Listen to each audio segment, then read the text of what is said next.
Voilà, bon, alors merci beaucoup d'être avec nous. Donc, un nouveau rendez-vous de la SFU. Je crois qu'on commence à en prendre l'habitude, avec beaucoup de plaisir, comme d'habitude. Merci d'être là. Aujourd'hui, donc, on a décidé de prendre un petit peu de temps pour parler de la densité. Voilà, un mot qu'on retrouve partout et un mot qui est effectivement particulièrement d'actualité, puisqu'on a remarqué, suite à la crise du Covid, qu'il y avait pas mal d'articles dans la presse qui remettaient en fait la densité sur la table. Densité grande coupable de tout devant l'éternel, avec également une forte tendance suite à la crise pour l'ensemble des Français à penser finalement que la densité était peut-être même la cause, voire le lieu où s'exprimaient le plus toutes les crises, et en particulier les crises sanitaires, et que finalement aller retourner à la campagne était sûrement une bonne idée. Donc voilà, au titre de la Société française des urbanistes, une bonne opportunité de refaire le point sur ce qu'on appelle la densité, sur ce qu'on souhaite défendre à propos de la densité ou pas, et puis effectivement peut-être formuler un avis sur sur ce moment un peu particulier de la crise et de ce sujet. Alors le premier, enfin il peut y avoir deux discussions en fait. La première, c'est de savoir si effectivement la crise sanitaire a un lien avec la densité.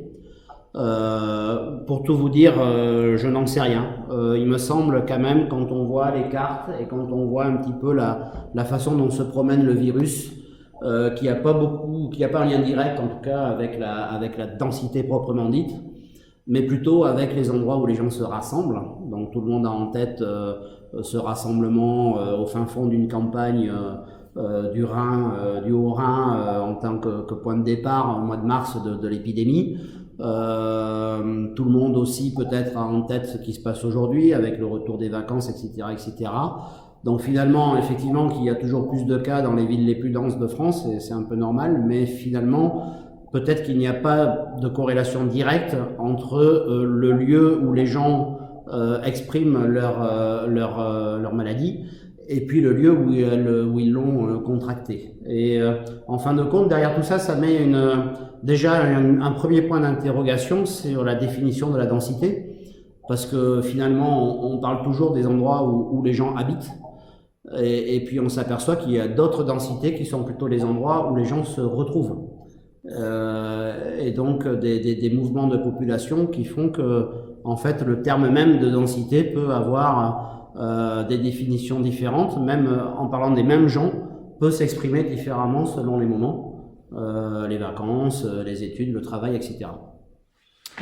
Donc je commencerai le débat en disant qu'effectivement cette crise du Covid est un prétexte pour redébattre de la densité, mais je ne vais pas aller très loin aujourd'hui sur cette idée d'essayer de trouver un lien ou de le raisonner entre de la densité urbaine fixe, je dirais, du nombre de logements à l'hectare, on va dire, et un lien direct avec l'épidémie du Covid.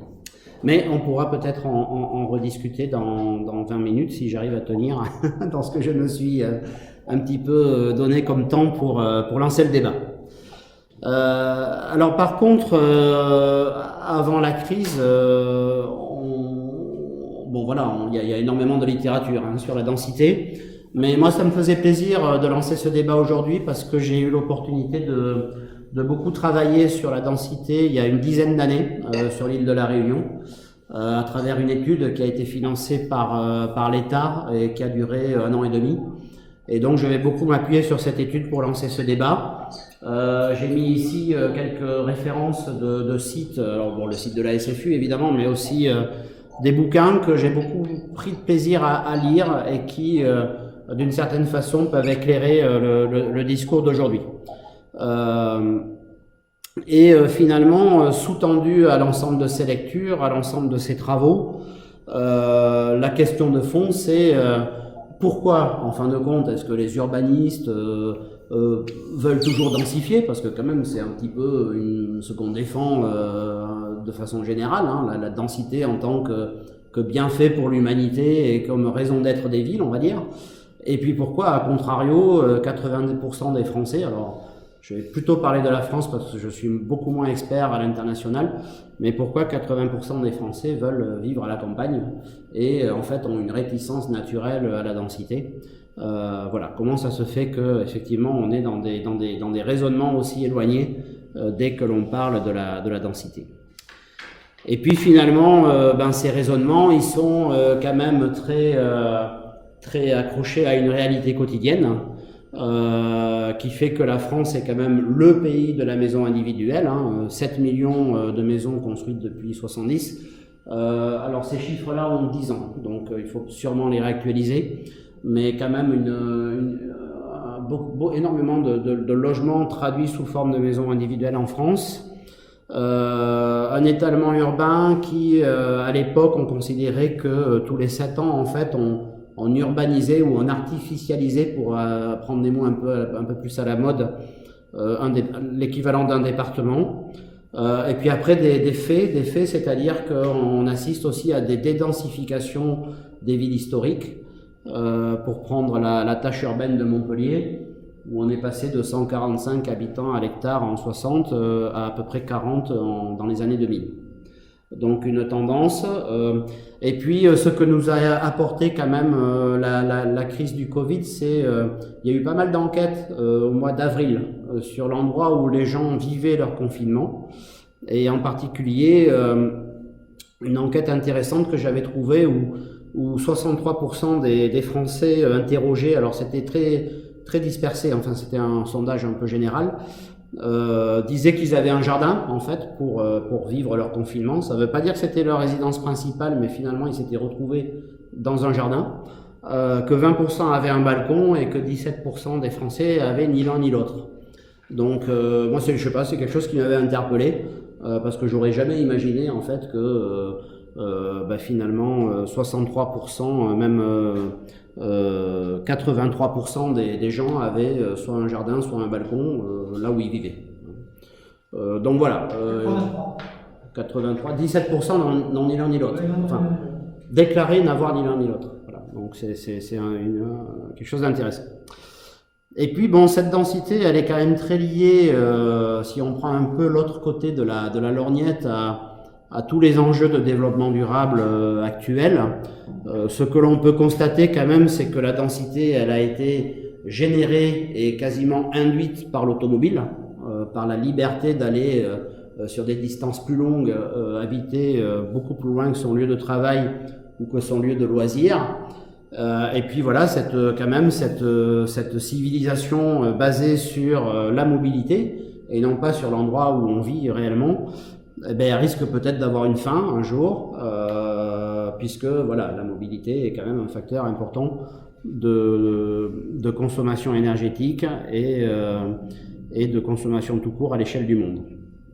D'ailleurs, au-delà de la mobilité, il y avait cette étude américaine qui avait déjà fait beaucoup parler d'elle dans les années 80, c'est 89, où des chercheurs américains avaient mis en relation en fait la densité des villes et leur consommation énergétique par habitant, et avaient démontré donc à travers cette courbe qui est quasi parfaite que moins on a des villes denses, c'est-à-dire à gauche en haut, et plus en fait elles consomment de l'énergie, au moins pour les transports. Enfin, tout ça est un peu, c'est des lapalissades, mais à l'époque ça avait été un petit peu chiffré avec des résultats de cet ordre-là.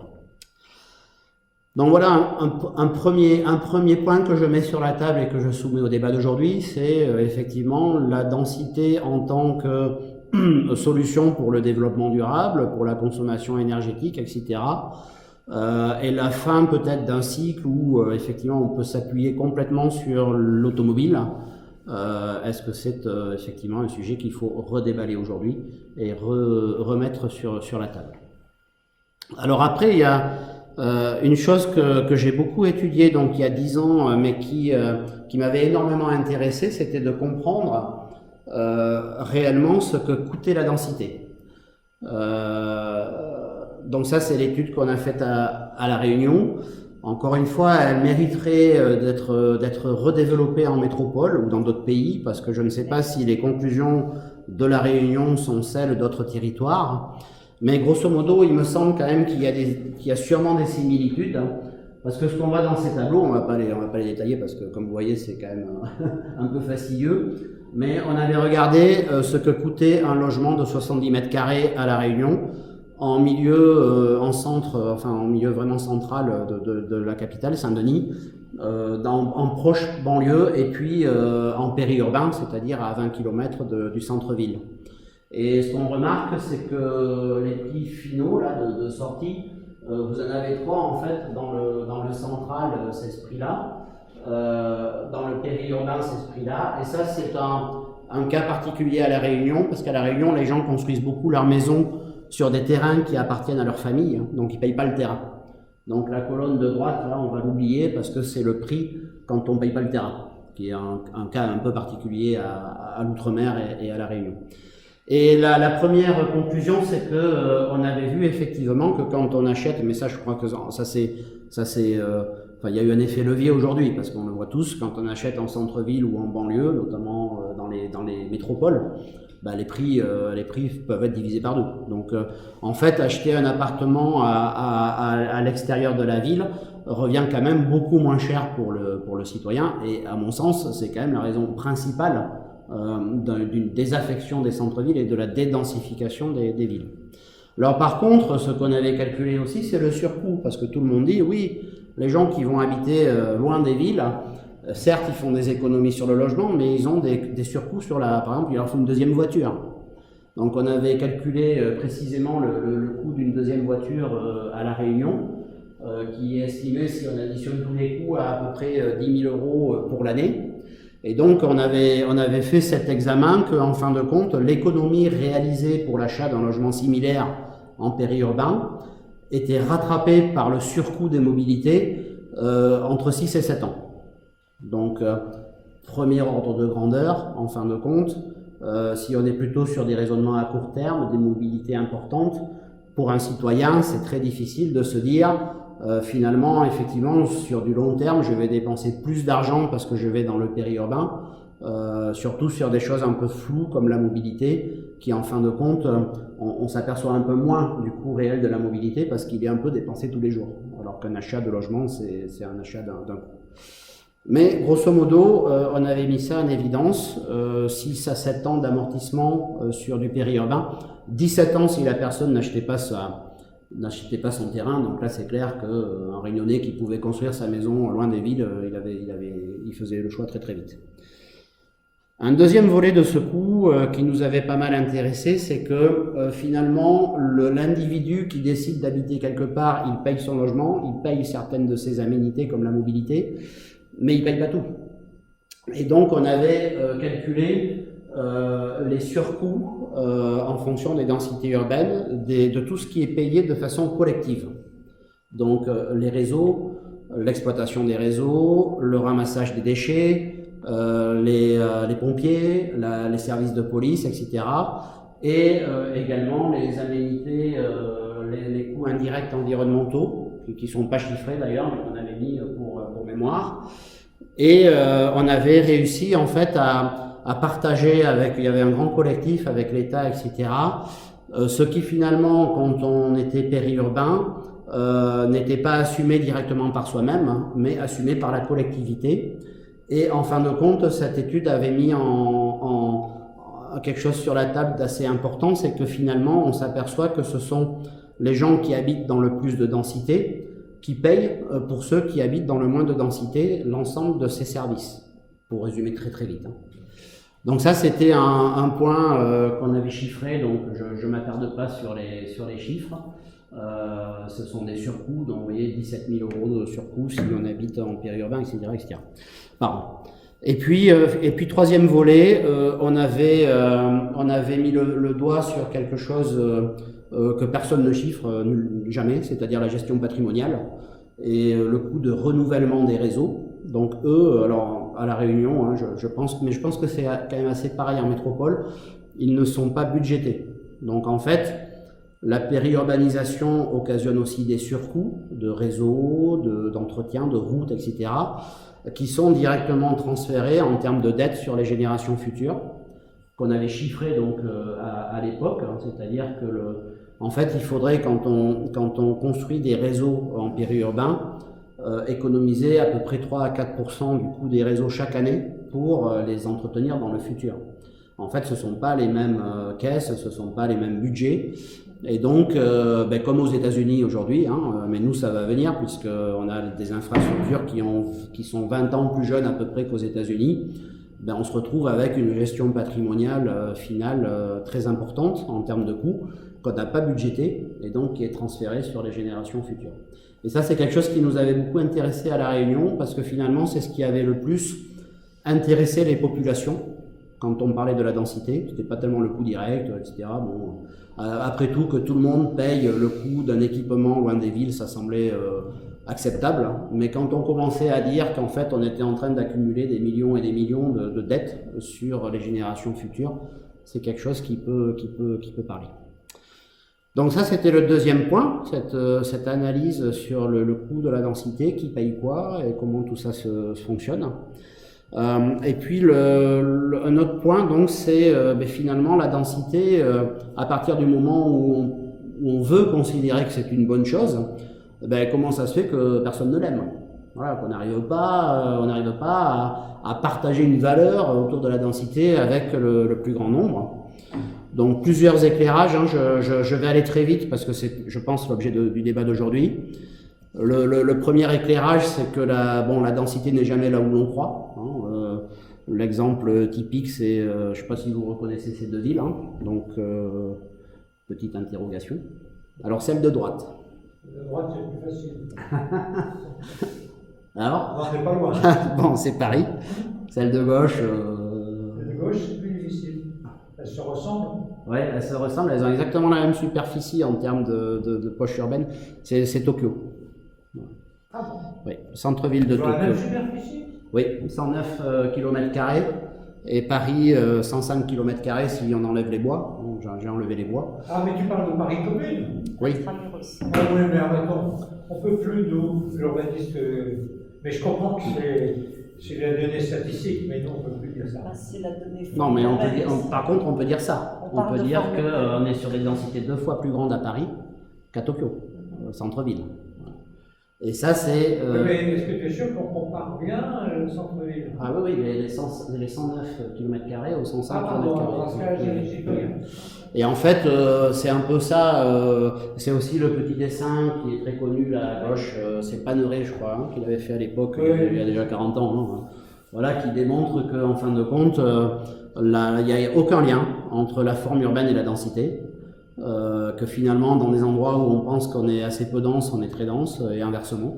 Et puis bon, finalement, qu'à Paris, on a quand même un cas d'école qui est Paris. Paris est la ville la plus dense du monde, toutes catégories confondues, avec des pics à 700 logements à l'hectare près de la gare Saint-Lazare. Et en termes de logements à l'hectare, il n'y a pas de ville dans le monde qui soit aussi dense sur certains quartiers.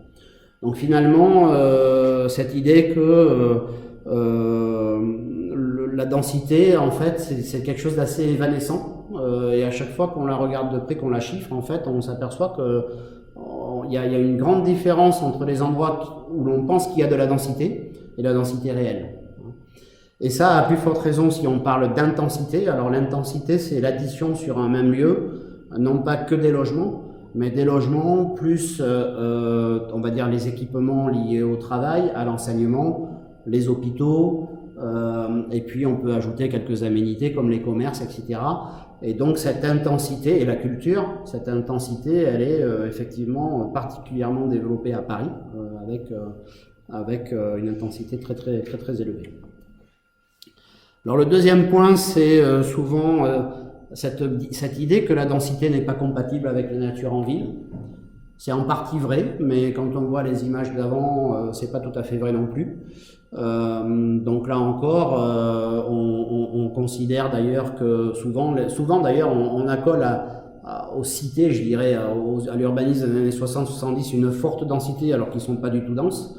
Par contre, on dit qu'il n'y a pas de nature alors qu'ils sont très naturels. Enfin voilà, donc le discours sur la ville et la nature, au même titre que la densité, est à prendre avec beaucoup de pincettes. Par contre, quelque chose qui est assez factuel, c'est le lien qu'il peut y avoir entre densité et mobilité. Donc là aussi, Paris, ville la plus dense du monde, mais aussi la ville où on marche le plus, 56% de part modale à la marche à pied, record du monde absolu. Donc un lien direct par rapport à toute la révolution de la mobilité actuelle entre intensité et mobilité. Ça, c'est quelque chose d'assez factuel aujourd'hui. Et puis la densité également en termes d'héritage culturel. C'est vrai qu'il y a alors en France, c'est vrai qu'on a une grande exposition de villes, puisqu'on est le seul pays à avoir des villes dans les montagnes, dans les plaines, denses, pas denses, dans toutes les latitudes, outre-mer, etc. Mais il y a aussi des expériences de densification de territoires à très grande échelle, comme les Bastides du Sud-Ouest dans le XIIIe siècle, voilà, 400 villes nouvelles. Donc c'est la Chine en fait, c'est la Chine, mais il y a 700 ans, avec une restructuration complète du territoire autour de microdensités. Et puis il y a aussi quand même cette grande histoire d'Haussmann, je pense, qui est très intéressante parce que, alors ça c'est une des références que j'ai mis en préambule, mais dans le bouquin de Serge Salat sur les formes et les villes, on voit bien que la densité agréable entre guillemets de Paris, elle repose sur des choses qui sont tout à fait abstraites, comme la fractalité, donc ce lien qu'il peut y avoir entre les échelles et le nombre de monuments ou d'événements dans la ville, qui est quelque chose qu'il a beaucoup théorisé et qui est sûrement une des grandes clés de la densité bien vécue, on va dire. Et puis cette idée d'intensité urbaine où en fait il faut que tout soit mixé, quoi, quand on est sur des formes assez denses. Je passe très vite sur les liens entre densité et développement durable. Je pense que ça fera partie du débat d'aujourd'hui. Puis également exprimer l'idée que la densité, c'est de la densification. En fait, on s'aperçoit souvent que les villes n'ont pas été denses d'un coup, qu'elles le sont devenues. Donc certaines ne le sont pas devenues et d'autres le sont devenues. Donc ici, c'est le tissu de Versailles. Versailles, en fait, on dirait qu'il a été imaginé dès le départ pour être densifiable, entre guillemets. Et ça, c'est quelque chose qui nous a beaucoup intéressé à La Réunion, parce que la commande, en fait, c'était ça. C'était où est-ce qu'on peut densifier le tissu urbain le plus facilement. Et je finirai là-dessus. C'est quelque chose, en fait, qui est très intéressant à étudier, parce que d'abord, il faut vraiment rentrer dans les détails. Donc, ce qu'on a essayé de faire à La Réunion, c'est sur des tissus types de l'île, de les désosser complètement en essayant de comprendre les structures foncières, les espaces de mobilité, les espaces verts, les dents creuses, les courbes de niveau, etc. Et à partir de là, on en avait sorti une théorie sur les principaux leviers qu'il fallait regarder pour savoir si un tissu était densifiable facilement. Donc des leviers de type gouvernance générale, dans les PLU, etc. Des leviers sur le foncier en tant que base de la densification, et puis des leviers sur l'accessibilité et les réseaux urbains. Et en fin de compte, en croisant les analyses des tissus et l'aptitude sur chacun de ces leviers à provoquer des actions, on avait recartographié en fait l'île sur les tissus qui étaient le plus densifiables, avec un constat totalement différent de celui qui était dans la tête de tous les élus. C'était très intéressant, parce qu'en fait on avait démontré que de densifier un terrain agricole aux franges d'une ville, en tant que tel, c'était assez facile en termes d'opération foncière, mais en termes de pérennité, c'était pas évident. Et que par contre, peut-être que les tissus où il y avait le plus de potentiel étaient des interstices entre l'hypercentre et la proche banlieue, où en particulier on avait un petit peu de foncier public, quelques dents creuses, encore une trame végétale à peu près exploitable, etc., etc. Donc c'est cette analyse ici qui est résumée. Donc voilà en 2 mots ce que je voulais exprimer pour lancer le débat, mais c'est pas avec ça qu'on va sauver la densité. Donc maintenant je vous laisse la parole pour avancer avec moi sur le sujet. Merci beaucoup. Le débat qui suivit cet exposé fut extrêmement riche et on peut en retirer quelques points saillants et quelques conclusions. La première sera de remarquer que l'urbanité est un facteur de civilisation, que l'on ne peut ignorer et qu'il faut collectivement penser et raisonner le fait que l'on va vivre dans des villes de plus en plus denses. Il y a en effet un développement net de la population urbaine partout, y compris en France, et on ne peut pas dire qu'on va loger les nouveaux urbains dans les trous laissés par les autres. Beaucoup d'avis et de développement ont été par ailleurs apportés sur la valeur foncière de la ville, ses particularités, car elle ne suit pas du tout les lois des autres marchés, et finalement parfois ces aspects pervers sur la dédensification des centres urbains. Et également ont été évoqués plusieurs modèles ou plusieurs solutions pour traiter différemment cette valeur foncière, comme la dissociation entre le foncier et le logement qui existe par exemple en Angleterre, ou le fait que l'on ne soit pas propriétaire de son logement, mais propriétaire de parts de logement que l'on peut transbahuter d'un endroit à l'autre de la ville au gré de sa vie et de son évolution, comme c'est le cas par exemple à Copenhague. En effet, a été partagée l'idée que, au-delà des aspects de la densité, ce qui compte le plus, c'est la recherche d'un cadre de vie agréable et acceptable, et donc que, à l'échelle d'une vie, des individus peuvent vivre des périodes de leur vie dans des milieux très denses et d'autres dans des milieux moins denses, et que finalement cette adaptation à des besoins et à des envies différentes selon les moments est sûrement la clé d'un regard différent sur la densité et sur la façon de la travailler. D'ailleurs, Jacques Vialette propose de juger également des bienfaits de la densité de certains tissus dans leur capacité à se transformer et à s'adapter, et que c'est peut-être là également un des points importants des bienfaits et du bien vivre dans des milieux assez denses.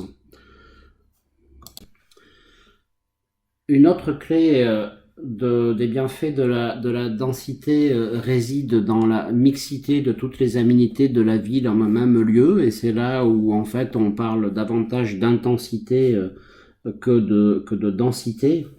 À ce propos, Bruno Ferracci fait remarquer que généralement plus l'emploi est concentré et plus la ville s'étale, et qu'à contrario plus l'emploi est dispersé et plus elle est compacte. Ce qui fait dire que, en fin de compte, cette intensité, cette mixité des usages et des aménités dans la ville est sûrement la clé d'une densité bien vécue. Importance du bien-être en ville et mixité reviennent beaucoup dans le débat, et Jean-Claude Gaglietti fait remarquer à ce propos le savoir-faire anglo-saxon qui consiste à beaucoup se préoccuper du bien-être, quels que soient les tissus urbains, et à inventer en fait des formes de densité qui maintiennent des sortes de distanciation entre les voisins, et qui permet de ce fait d'inventer des densités extrêmement positives. Pour raisonner sur des échelles plus larges, Bruno Ferracci remarque que la densité n'est pas la solution miracle à la fin de l'étalement urbain, que les choses sont vraisemblablement beaucoup plus complexes, et que finalement la densité toute seule ne vaut pas grand-chose, et qu'il faut en fait toujours raisonner à cheval entre la densité et l'étalement urbain qui l'accompagne parfois.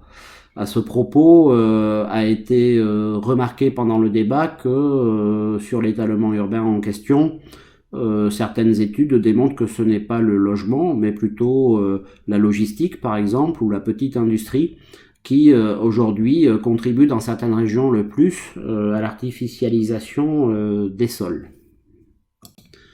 Ce sujet, aujourd'hui largement débattu en France, de l'artificialisation, est donc à traiter et à raisonner sur l'ensemble des usages humains, y compris l'agriculture, et non pas sur la simple opposition de la densité urbaine versus fin de l'étalement urbain. Chantal Guillet souligne l'importance de raisonner également sur l'ensemble du cycle de la vie d'un individu, de l'évolution de la vie de famille, qui en fin de compte occasionne selon les moments des besoins en logement et même en service, plus ou moins grands, plus ou moins importants, plus ou moins qualitatifs, et donc de permettre ces changements dans la vie, dans les villes, de façon à ne pas repousser hors des villes, en fin de compte, les individus dès qu'ils ont des besoins différents que ceux qui les ont invités en fait à vivre dans plus de densité. Finalement, on ressort de ce riche débat avec une liste de points saillants et de points de convergence entre l'ensemble des auditeurs important et surprenant d'ailleurs par rapport à ce que chacun avait en tête au début de la conférence. Et est venu également sur la table du coup le rôle des urbanistes qui finalement parlent beaucoup plus à des élus qu'à des citoyens. Et donc la difficulté qu'il y a à vulgariser et à partager avec le grand public les enjeux actuels et futurs de la densité, et le travail qu'il faut fournir pour la vulgariser. Et donc l'ensemble de la SFU compte sur Wilfried Duval qui est venu donc avec beaucoup d'énergie et beaucoup d'excellentes propositions enrichir ce débat. Wilfried donc ayant une société qui s'appelle Urba Paris, et qui s'attache donc à vulgariser sous forme de films et de vidéos les enjeux de la ville d'aujourd'hui. La SFU remercie tous les participants à ce riche débat, à ce débat dense et intense, et nous vous disons donc à très bientôt pour une nouvelle rencontre de la SFU.